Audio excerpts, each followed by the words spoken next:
Daga ninki na farko zuciyata ta kamu, daga sanda na kamu na san da alamu. Allah ne ya haɗa mu, babu kome iya raba mu. Ba dare ba rana tunani na mutuwa ta raba mu. Mu da yaushe cikin raina ni da ke ko a ce mu zamo ɗaya, a guri ɗaya, mahaɗi ɗaya, rayuwa ɗaya, zuciya ɗaya ni da ke.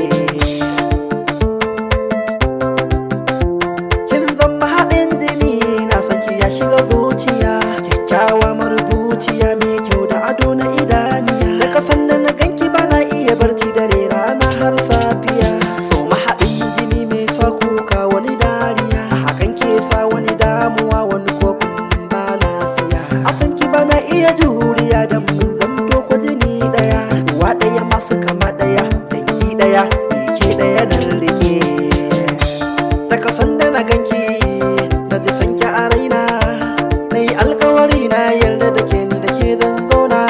Cikin mata ke nan nuna, a soke ɗayyana ba ƙauna, sunanki yakan zama sunana. Zan yi rawa har in taka da kasan da kika je kina sona.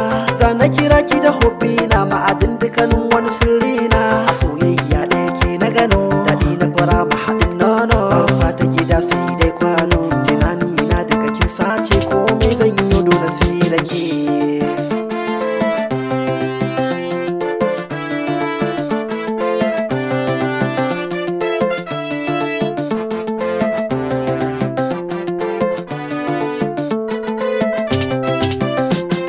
Duk a cikin 'yan mata ke na rike, ke ce ta ɗaya. A san ki a yau na ɗaunin ya zanyo, babatun na tsaya.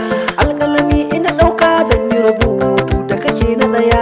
Ranki nake ta rubutawa, zafi rana ba na gajiya. A mafarki na ke dai na gano kin yi kyau da ado ga kin tafiya. In har kin yarda kina so na san bana yin kukawa. Labarin soyayya in an nema zuci ke bayarwa. Mai kyau 'yar asali ta shuwa, mai ilimi kuma ga natsuwa.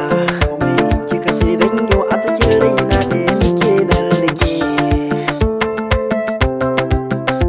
Zuciyata ta amince, ki rike ta da aminci.